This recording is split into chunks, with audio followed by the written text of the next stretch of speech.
Shalom. Shalom.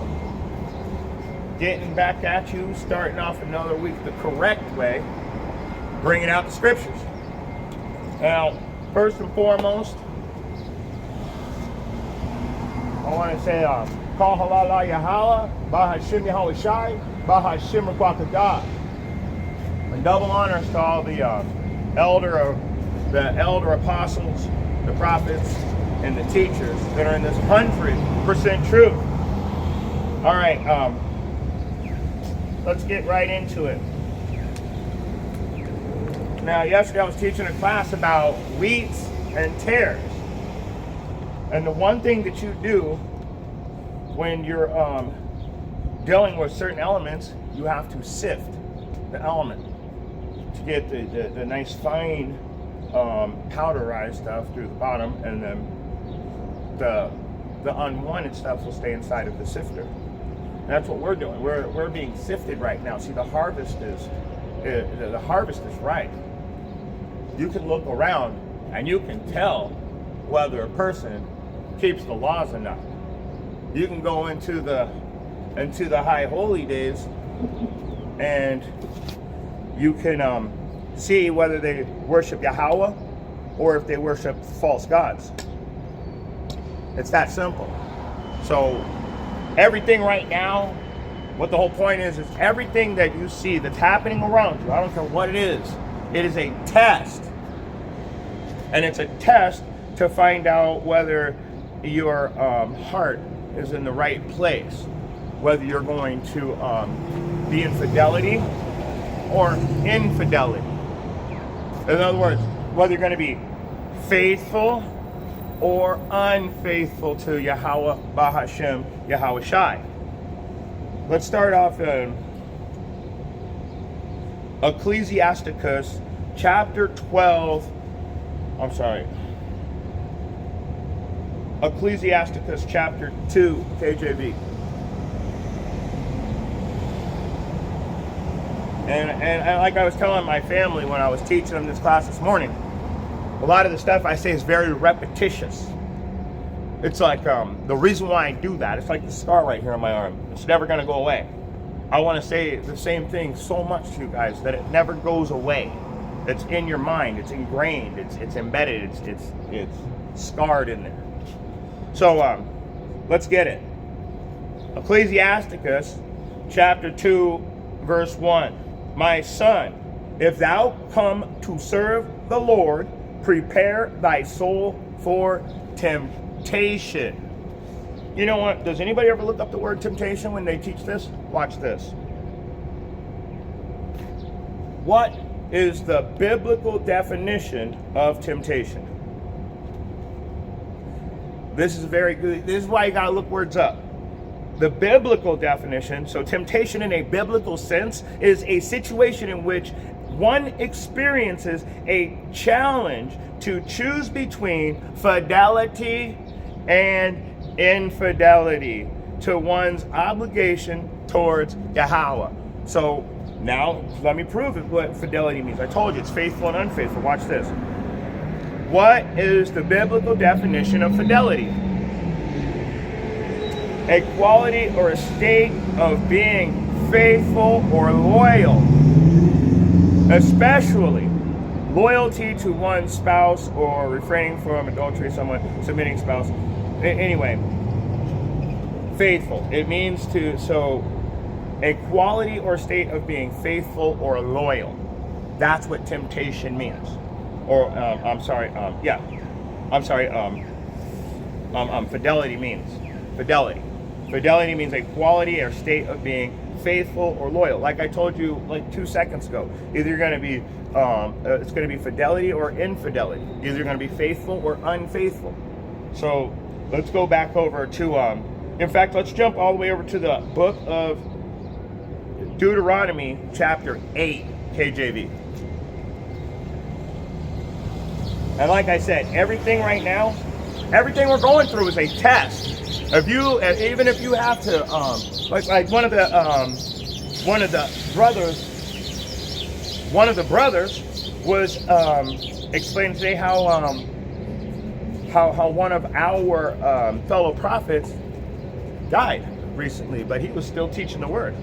He was still going out in the highways and hedges. I don't know if it was daily, it doesn't matter. He was still teaching. He was in the spirit. He died in the spirit. The Most High is going to call him up. He's going to remember his works. He has been tested.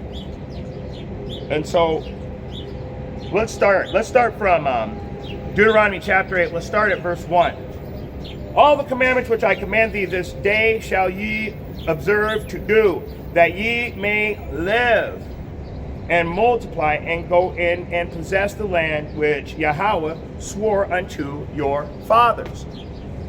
And it's funny because it says, observe the commandments that ye live. What did Yahweh Shai do? He conquered death. How did he do that? By keeping the laws. By keeping the laws. Eternal life. Let's keep going. And thou shalt remember all the way which the Lord thy God, Yahweh, Ba'ashem Yahushai, led thee these 40 years in the wilderness to humble thee, to prove thee. Like I said, everything's a test. To know what was in thine heart, your mind, whether thou wouldest keep his commandments or not. So what did he do? He put you through a grip of trials and tribulations just for one reason: to see if you're worthy of the kingdom of heaven. It's that simple. Because see, the person that's not going to be worthy of the kingdom, you know what the first thing they're going to do? They're going to fall off. But they not only fall off, they're going to justify themselves. And they're going to fall away from the laws, and then they're going to tell themselves all these different things why it was okay. It's not okay. Whatever you're doing against the law, it's you're playing with fire. You're literally playing with your own death. You got to think of it that way. You're playing Russian roulette with Yahweh Ba'ashem Yahweh Shai, and the gun's only pointing at you. So he doesn't tempt, and neither can he be tempted by any man. So you got to know, when you're out justifying your lifestyle, you're proving who you really are. You're proving who you really are. So let's keep going. Let's jump around a little more. Deuteronomy chapter 1, KJV. We're going to go to we're going to start at verse.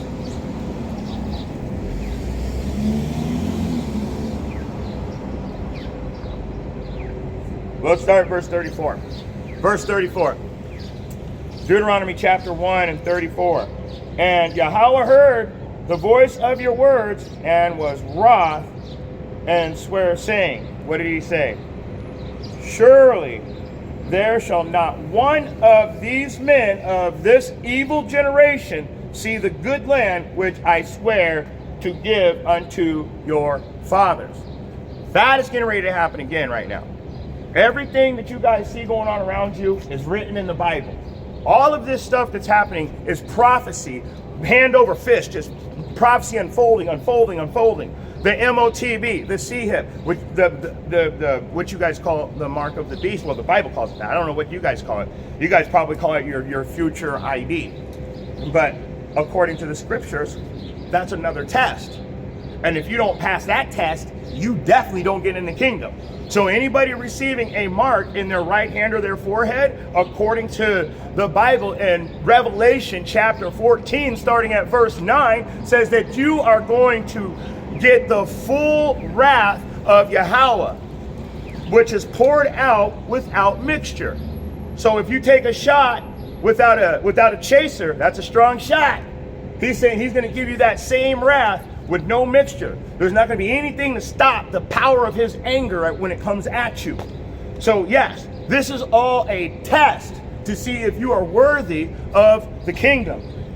Let's keep going. Let's keep going. Let's read 36. Save Caleb, the son of Jephunneh, I don't know how to say that. He shall see it, and to him will I give the land that he hath trodden upon. And to his children, because they have wholly followed Yahweh. Also, the Lord was angry with me for your sake, saying, thou also shalt not go in thither. So that Moses is talking right here. Moses is the one saying, I don't get to go into the promised land. He's literally saying that. It's written right here, Moses. I thought Moses is a man that's next to God, right? He's one of God's right-hand men. Most High spoke to him in person. He didn't speak to him in parables and dark statements like how he speaks to us. And he told Moses, nope, you don't get to go into the promised land either. Let's go to Deuteronomy. I'll stay in chapter 1. Let's go to 37. You know what? Let's get a precept on that first. Let's get a precept on that.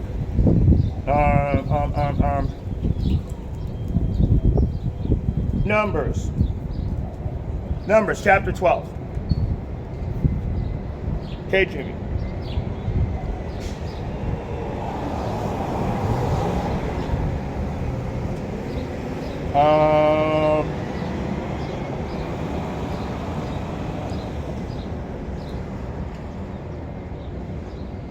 I want to show you guys something.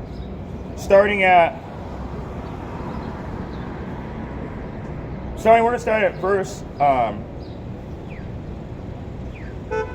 we're going to start at verse 4. And Yahweh spake suddenly unto Moses and unto Aaron and unto Miriam, come out ye thee unto the tabernacle of the congregation, and they came out.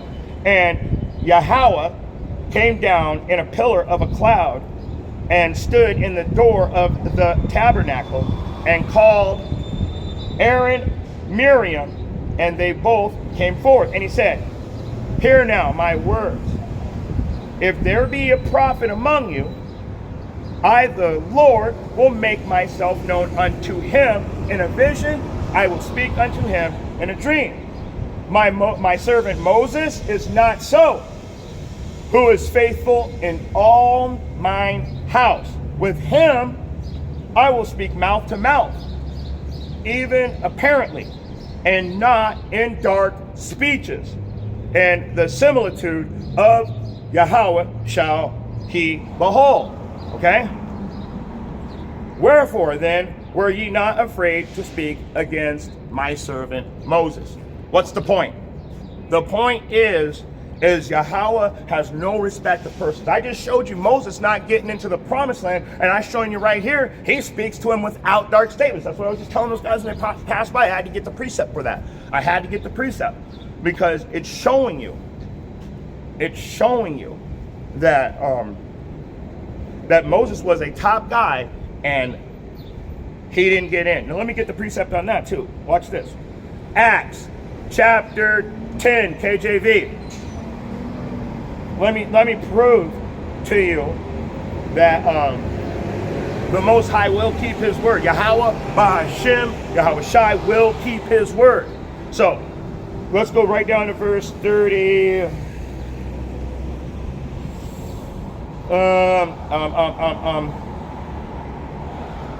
Let's go to verse 30.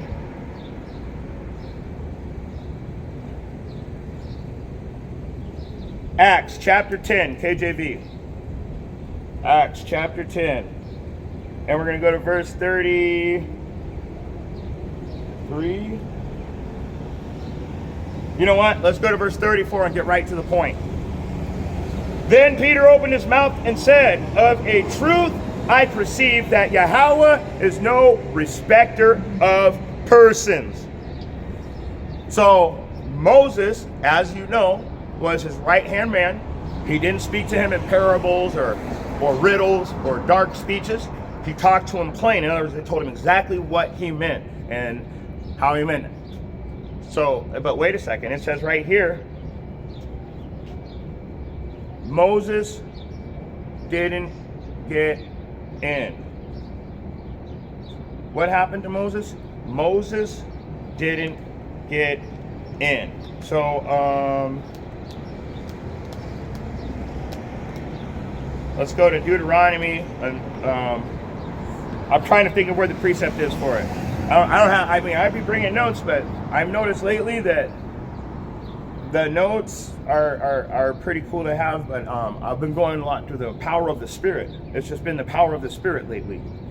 So Deuteronomy chapter 32, KJV.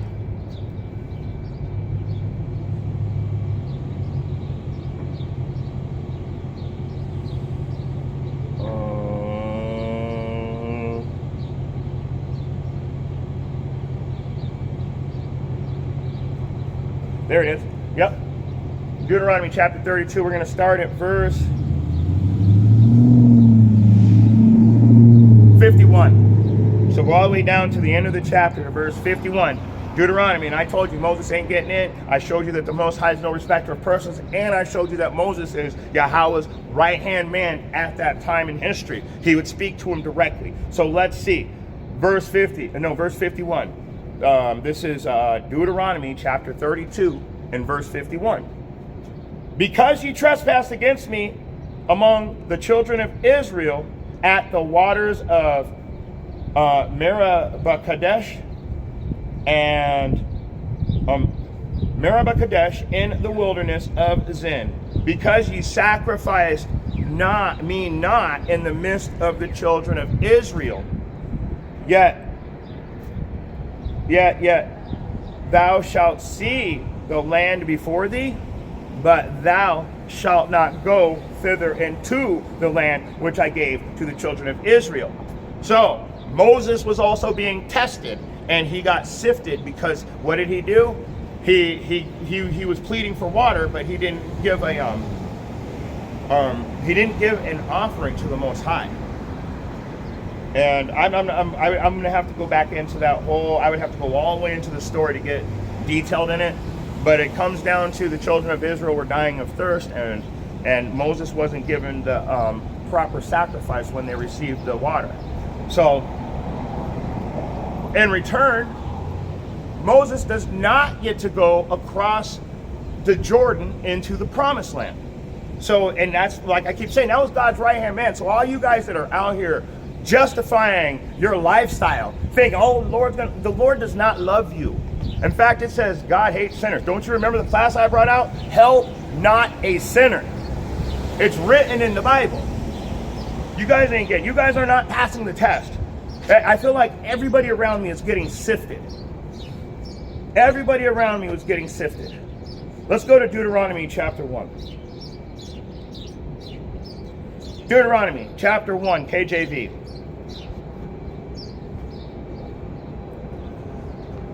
Let's go down, and because you know what? There's two people that got in, and all the kids that were 19 years old and under. So Caleb and Joshua and all the children that were 19 years old and younger. So let's go ahead and get that. Deuteronomy chapter 1 and verse 30.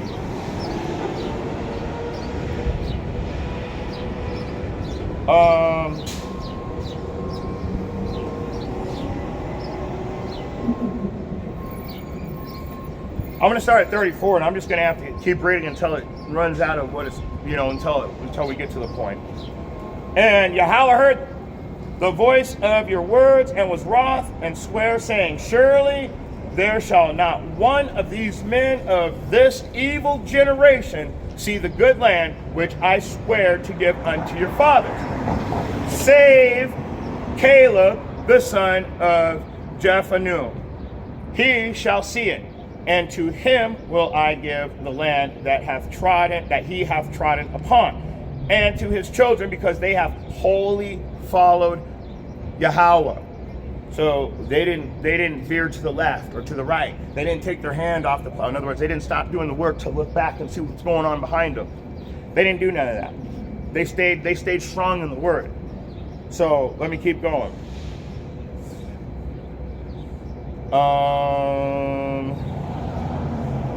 The Lord also was angry with me for your sake, saying, thou shalt not go in thither. So let me read it again. Deuteronomy 1 and 37. Also, the Lord was angry with me for your sakes, saying, thou also shalt not go in thither. Yeah, Moses Aaron, they didn't make it into the kingdom. Into the promised land. They did not make it into the promised land. Let's keep going. But Joshua, the son of Nun, which standeth before thee, he shall go in thither. Encourage him. He shall cause Israel to inherit it. Moreover, here's everybody else that gets in. This is it.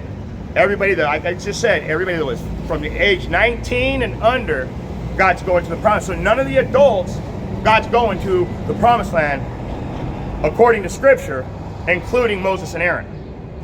Moreover, you little ones, this is Deuteronomy chapter 1, verse 39. Moreover, you little ones, which he said should be a prey, and your children, which in that day had no knowledge between good and evil, they shall go in thither, and unto them will I give it, and they shall possess it. So he's saying that these little children will also be, the children will also be able to enter into the kingdom.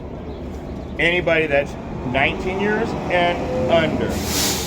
So,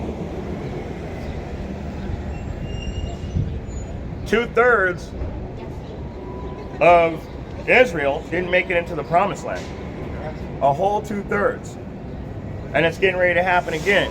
Another 2/3 of you are about to be taken out again, and only the righteous are going to be with Yahweh, Bahashim, Yahweh Shai. You guys know this already. This has all been a test.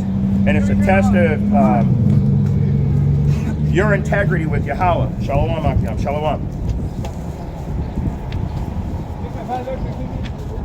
Let's go to the book of Judges.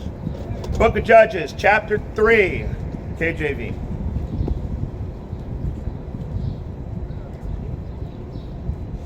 We're going to start from the top.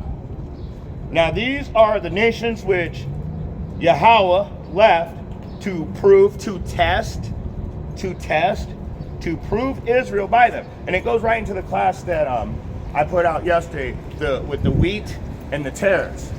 The tares are the ones that are going to be bundled up and burned. And the wheat is going to be put into the barn. Shalom. Yeah. Shalom. The wheat is going to be put safely in the barn. So the 1/3 Israel is going to be put safely in the chariots, and then soon after, he's going to destroy everything while we watch. We're going to get to see it, but you guys are going to get to feel it.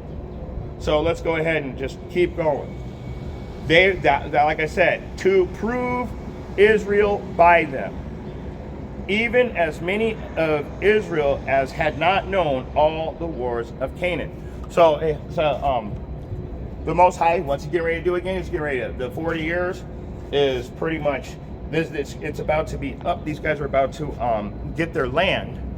And the Most High is going to set them in their land, in their place, but he's going to leave these specific nations around them to test their integrity, to see if they have fidelity or if they're going to have infidelity. In other words, whether they're going to be faithful to Yahweh, Bahashim, Yahweh Shai, or are they going to be unfaithful? So, only the generations of the children of Israel might know, to teach them more, at the least such as before knew nothing thereof. So, the Canaanites, they teach war. Namely, 5 lords of the Philistines, and all the Canaanites, and the Sidonians, and the Hivites that dwelt in Mount Lebanon, from Mount Beharon unto the entering in of Hamath. And let me see, how far am I going to go on this? I'm just going to keep going. And they were to prove Israel by them. They were to test Israel. So these nations, what do they have? They have false gods. They have different health and dietary plans. They eat unclean according to us. They worship unclean according to us. They dress in clothes that are unclean according to us, according to our scriptures. These things that we know, because of knowledge being greatly increased, the vibration that the clothes you wear, they give off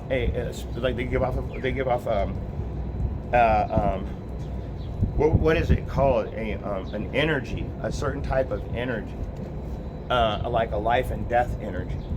So all that stuff, though, they do things that are against our laws. When we just can't live like that. No Israelite can live like that. It's death. To be able to have an eternal life, you've got to conquer death through righteousness. And honestly, in the kingdom, the reason why there won't be any, if you can remember what happened here, there's no way you want to sin. You wouldn't want to sin. It's already in our heads right now to get out of this place. We want it to be destroyed. We want it to be, it's doomed here. We're watching the end of the destruction unfold. We're getting to that final climax where it all comes to a head. And once it comes to a head, shit's going to hit the fan. People are not going to be prepared. They're going to be walking around, laughing, joking. This whole country is based on partying. That's all it is a party. That's all they do here. That's all they want to do is party. There's never a serious time. There's no solemn assemblies when it comes to secret Babylon. It's always party first. But let's keep going. And to verse 4. And they were to prove Israel by them, to know whether they would hearken unto the commandments of Yahweh, which he commanded their fathers by the hand of Moses. And the children of Israel dwelt among the Canaanites, the Hittites, the Amorites, and the Perizzites, and the Hivites, and the Jebusites, and they took their daughters, listen carefully, to be their wives, and gave their daughters to their sons, and served their gods. First thing we did was we went and intermingled with the other nations, and right when we were told, let's see what they're going to do. Let's see the integrity of these Israelites. Let's find out if they're going to follow the laws or if they're just going to fall off. Man, they didn't fall off. They literally jumped right off the cliff of sinful, unrighteous behavior. They didn't just fall off. They didn't fall away from nothing. They were running over to these other people. What's the first thing they did?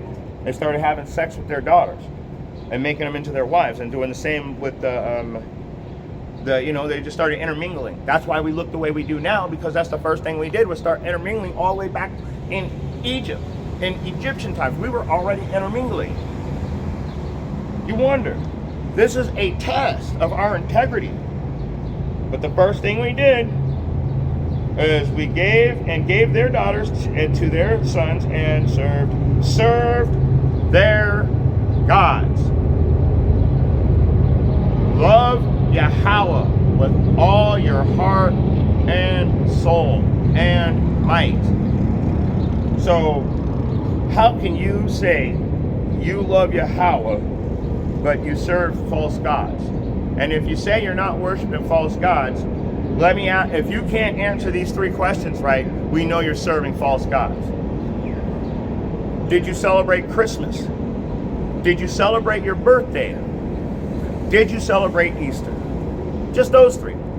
You don't serve God.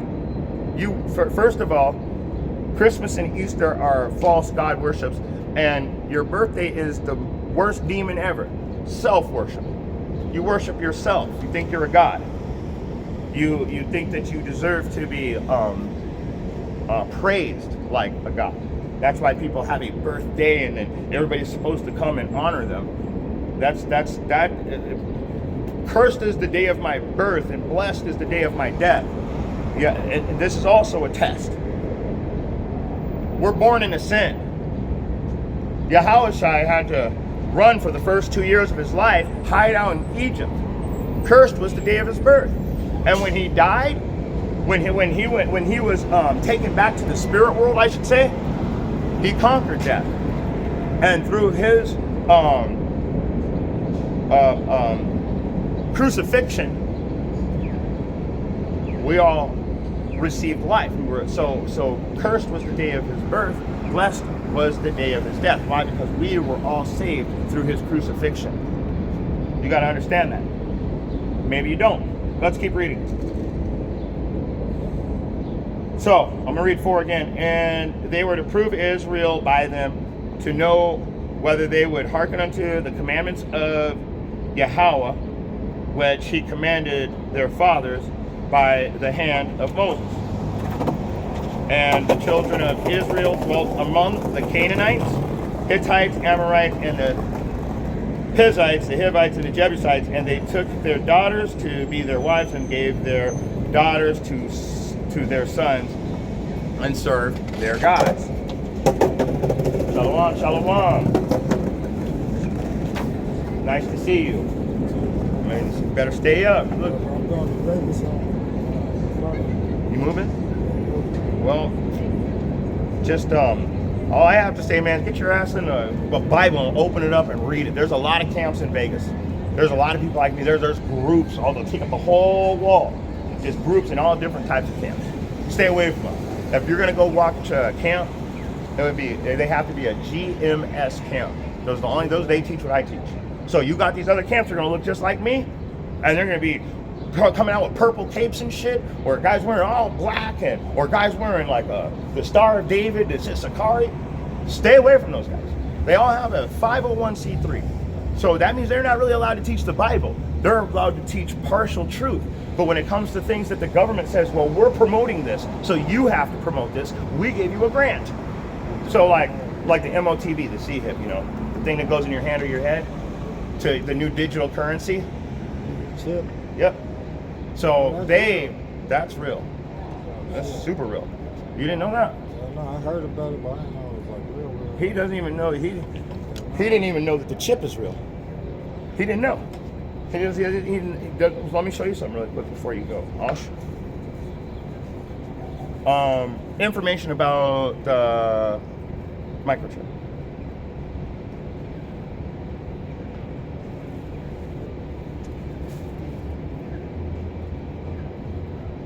This is all the stuff that it's about. That's how big. That's integrated circuit. It's a charagma. Charagma in the etymology means a subdermal implant beneath the skin of a foreign object. So if you were to take this charagma, I'll show you right here, watch this. So you see that it's real, right there in your hand or your head. So I'm going to show you something, what the scriptures say about this.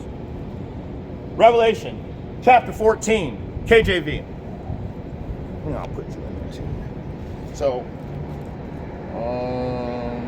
I said 14, it didn't even give me 14. It knows where I'm going, that's why this phone's been playing with me. I mean, this tablet. So we're gonna go right down to verse 9. And the third angel followed them, saying with a loud voice, if any man worship the beast and his image and receive his mark in his forehead or in his hand, it doesn't say right hand, it says hand. So when somebody starts playing semantics with you, what if I get into my butt or something, they're playing with you, you're gonna swipe your ass across everything. Come on, it's a joke. They're playing jokes with the truth. So let's keep going.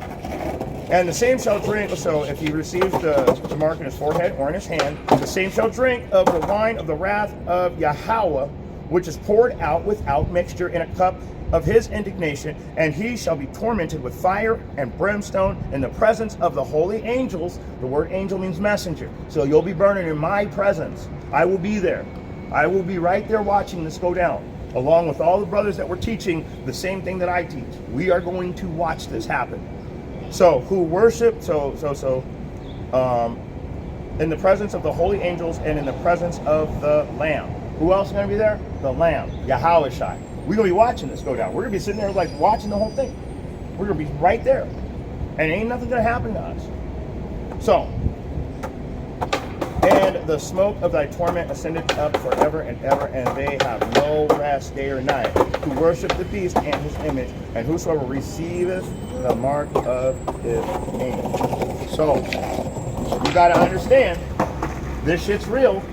This book, this part of this book was written like 2,000 years ago. It was written. Mine, K6J1B3, but I'm my own account.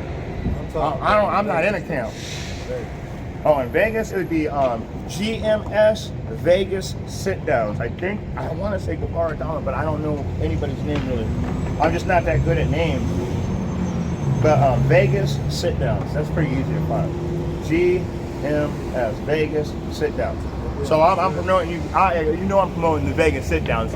He's probably got some of the best classes, like one of the top 10 teachers in the Great Millstone. So he's a really good teacher. And so just all right, man. Just stay up. So I'm glad you. I hope you got some family down there or something. I do. Cool. And my brother, my uncle, bro. Oh, good, good. All praises, all praises. Stay up. I'll be out here. You know you can find me. You can just go on YouTube, see me right here in the spot until he comes and gets me. That's right, boy. Until he comes and gets me. So I'm gonna go back into this class. It was really nice to see you again, man. You too, man. I feel like actually when I'm dead, so I'm leaving this Friday. Oh, dang, you got a week. On the 2nd. Yeah, like literally in 4 days. Yep. All right, man. Stay up, dude. You too. Shalom. So let's get back into it. I'm just gonna finish. I was actually pretty much almost done with this class. So let's go back into Judges chapter 3 KJV. And we were at verse 7. So I showed you in verse 4, and they were to prove Israel by them. So like I said, everything here is a test. The 40 years in the wilderness is a test. The grace period that we're experiencing right now is a test to find out where you stand in the scriptures. Where is your integrity? Are you truly a worshiper of Yahweh Bahashem Yahushai, or are you part of the world? Like I said, you answered 3 questions. I can tell you if you're a worldly person instantly. You already know. Christmas, Easter, and your birthday. If you have any of 3 of those things that you've done, you know that you're not in the truth, and you know that you are an antichrist, because that's against what Christ teaches. It's all in the Bible. This is why they don't let me in their stupid fucking churches, because they lie. And that church, that is a test too. That whole church system is there to test you. If you go into the church knowing nothing, and you hear the scriptures, and you start asking questions, well, I decided to study a little bit, and I did. We know that you are probably more along the lines of the 1/3. But if you go into that same church, and the next thing you know, you're sitting on the congregation, and you're doing all the programs, you're helping set up for the Christmas program and Easter program, singing happy birthday to everybody when it's their birthday at church on Sunday, which is sun god worship, Sol Invictus, all of that. Yeah, I know today's Sunday. This is the first day of the week. I teach every day though, just like Paul. And when I'm not online teaching, I'm teaching in the streets anyway. I'm telling everybody that anybody that gets in a conversation with this guy, you can't do it for 5 minutes without hearing about the Most High and who you might be according to Scripture. Let me see who your father is, right? That's how I run. That's how I roll. I am not going to change anything ever. Why should I? The Most High put me here. He put this spirit on me. I'm going to dwell with it. So, we know that it was to prove them, in verse 4, to know whether they would hearken unto the commandments of the Lord, which he commanded their fathers by the hand of Moses. So he's doing this to see what they're going to do. Are you guys going to keep following the laws, or are you just going to run right out and start breaking them? So let's find out. And verse 7. And the children of Israel did evil in the sight of Yahweh, and forgat that Yahweh their God, and served Balaam in the groves. And we all know, see, most people don't know that the original Christianity, not to be a Christian and Christianity are 2 different things. And you can look that up in the Strongs. The original Christianity, they were out worshiping female gods of fertility. And that's where they would go and eat the swine's flesh also. Let me show you. I mean, it's in here. We might as well just look right to the verse. Isaiah chapter 66, KJV.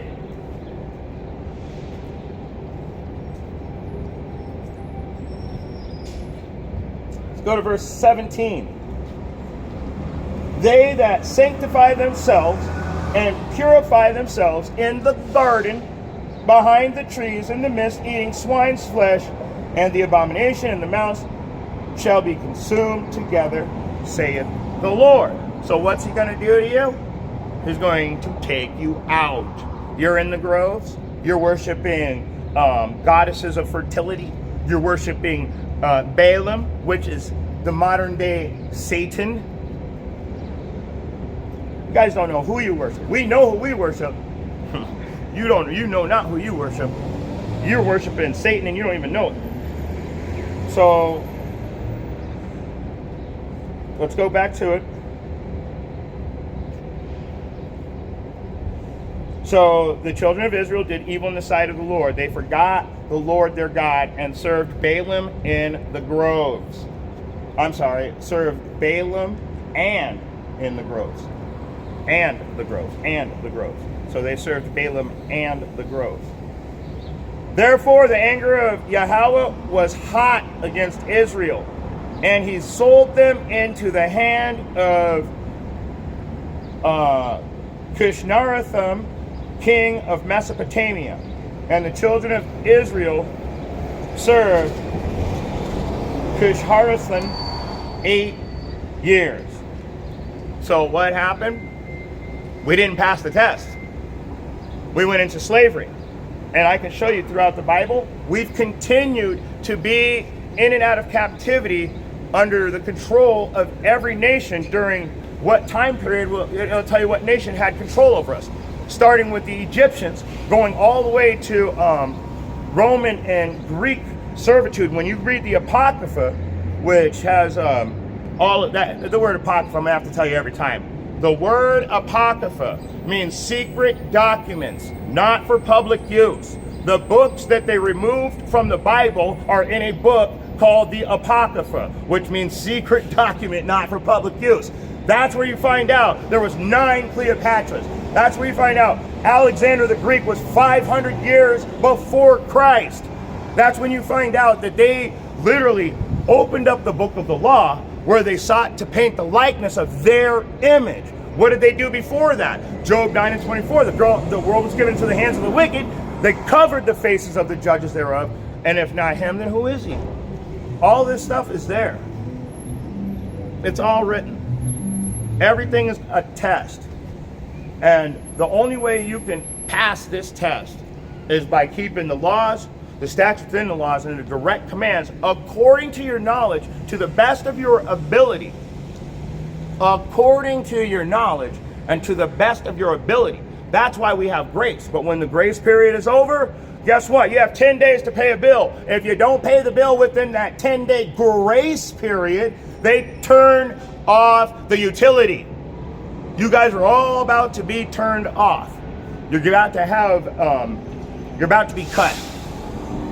And you're going to be cut from life. And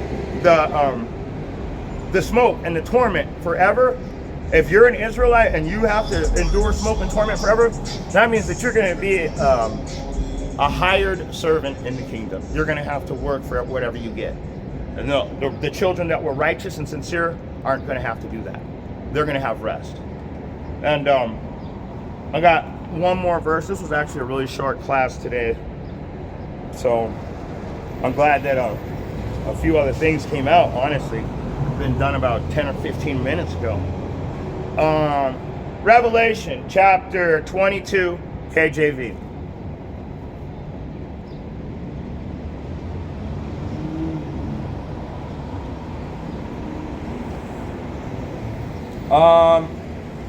Verse 12, of course, that's how I am my classes. Revelation 22 and 12. Behold, I come quickly, and my reward is with me, to give every man according as his work shall be. So everybody, whatever you're doing right now, the Most High is going to visit you, and he's going to repay you for your works. This is the last page of the Bible, in the last paragraph. Let me read down a little bit more. It says, this is verse 18. For I testify unto every man that heareth the words of the prophecy of this book, and if any man should add unto these things, Yahweh shall add unto him the plagues that are written in this book. And if any man shall take away from the words of this book the prophecy, Yahweh shall take away his part out of the book of life, and out of the holy city, and from things which were written in this book.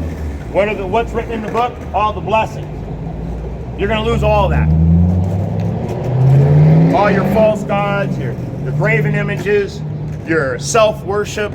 You've been tested, and you failed. You've still got a little time left to come back to the laws, the statutes within the laws, and the direct commands. And if you can't do that, you're doomed. And you're doomed. You're just doomed. There's only a very few people that are going to hear this word and accept it. Other people are going to hear it and they're going to be joyful and excited. But when the cares of the world and the worries of the riches of the world, they're going to choke that fucking word right out of you. And you're not going to be able to handle it because you're more worried about, well, I got to put food on, I got to do this. But give your life to the Most High. It says, what does it say? Seek ye first the kingdom of heaven, and then all things will be added unto you. So the people that are worried about eating are the people that are going to starve. It's all right. I don't take money.